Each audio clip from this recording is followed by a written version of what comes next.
Hello everyone, Kevin here with Hydra Software.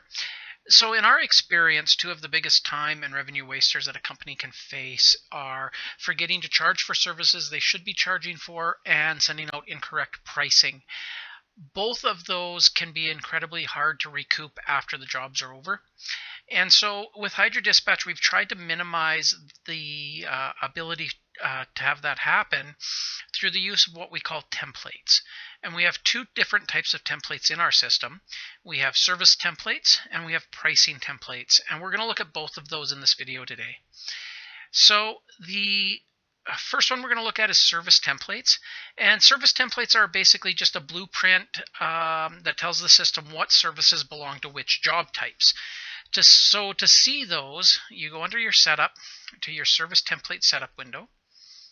And here you're going to select which job type you want to see. Now we've already set ours up in here, so I'm just going to select safety services. And you can see now that for a safety service job, these are the services we're telling the system normally apply. This doesn't mean that these are the only services that could be charged on that job, and it doesn't mean that we'll always charge these services on the job, but it tells the system that for the majority of the time, these are the services involved. Now, you can always add more by clicking on the lookup and selecting it, or you can remove them by right-clicking and going delete.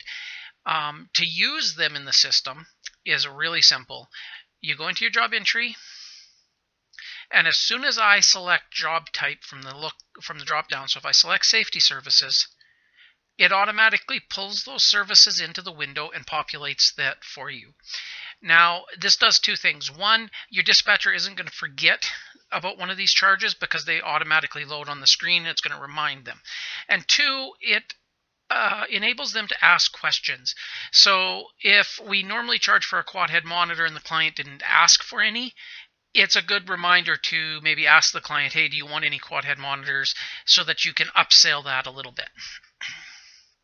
And as I was saying, we can always take a service off. And of course, we can always add a service if we wanted to. So we have that ability to manipulate, but this does give us a good starting point. So that's it for your service templates, and you can see how they work. Now we're going to move on to pricing templates. And pricing templates are similar but a little more complicated, and they're basically how we put customer pricing into the system so that our customer pricing is always correct on the jobs. To get to them, we go Setup, Pricing Template Setup, and here we can see it automatically loaded book pricing. I'm not going to talk about book pricing on this video because I talk about it on another video later on. So I'm just going to go down and look at my demo customer here. And here you can see we've got all sorts of pricing templates set up for this customer. So we can see right away what job type the template applies to, in this case safety services. We can see what station it applies to, if any. In this case it doesn't. We can see what is dated as effective, what date it expires, and whether it's approved or not. The one thing this list doesn't show is expired ones. However, if you want to see those, simply checking that box would show them, and you can see those too. So I'm going to open the safety services one here to take a quick look. So here you can see how we enter it, and here we have a station. Now, if this pricing was only in effect for a specific location, you can select a station for that pricing. If you leave it blank like I've done here, it will apply to the entire company. However, the system will always look, when it's pulling pricing, it will always look station first, then for all of the company. And I'll demonstrate that here when I show you how to create a new one. Then we have our job type. So what type of job are we actually entering this for? We have our effective and our expiry dates. And then, of course, we have all the services that apply with the prices and the comments attached. So when we create the job, these are the prices that should apply. And I'll show you how that works in a second. But what I want to do is I'm going to show you how to enter a new one. So we click on New, and that opens up this blank window for us so we can start selecting everything we want. In this case, we're going to actually enter for Cold Lake and for safety services. We're going to enter one that's effective from January 1st till the end of March.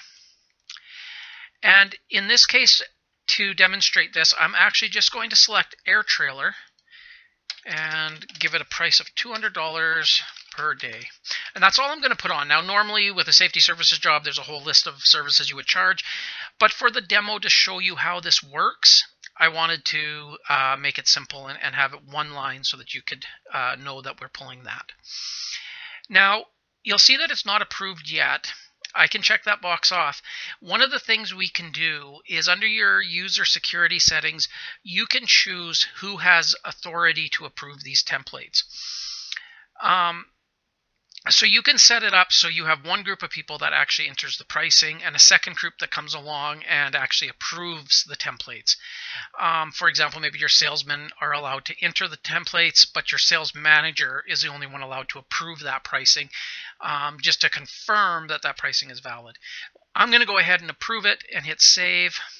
This template is saved, and I'm going to close that window. And now you can see it appeared here at the bottom. It shows the safety services for Cold Lake from the beginning of January till the end of March. So now to use these pricing templates is, again, very simple and very similar to what we do with the service templates, with a couple minor differences. So we're going to open our job, and the first thing we're going to do is we're going to pick our job type, which is safety services. And when I click off of there, obviously it's going to pull in the service template like it always does. Now I'm going to pick demo customer. And I'm going to actually, for the first one, I'm going to pick Cold Lake. Now when I set my date here, which will be in a couple days, you can see it went out and it actually replaced what was in there with the pricing template.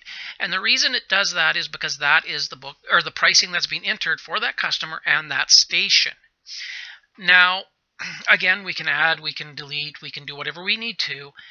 But you can see that the system goes by customer, by job type, and then by station before it looks at the generic company pricing.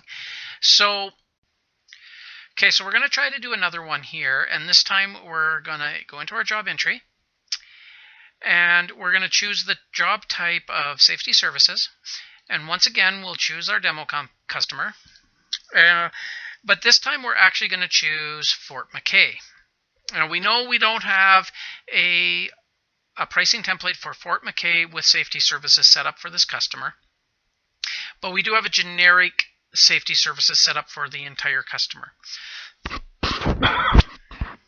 So now when I pick my date and I move off of there, it brings in the pricing from that generic pricing. As you can see, it didn't bring in the one that had just the air trailer. It brought in everything.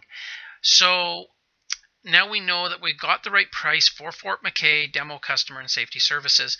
And of course, as always, we can remove these lines, we can add more lines if we need to, and we can manually override these prices. So if we're only going to charge $45 for overtime this time, we can do that. And when we come in, if we change something on that line, it doesn't change that pricing back to the book pricing, because chances are, if we've manually overwritten the price, there's a reason, and we want to leave it at that. We don't want to be reverting our pricing.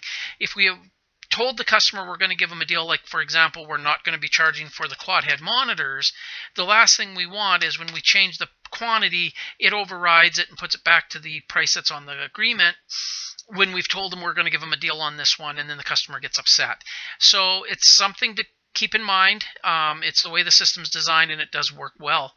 So that's our templates and how they can help you to make sure you're sending out the right services and pricing for the jobs. That's it for this video. Thanks for watching, and as always, if you would like some more information, feel free to look up our website at hydraps.com, find us on Facebook, or give us a call and we would be glad to help you.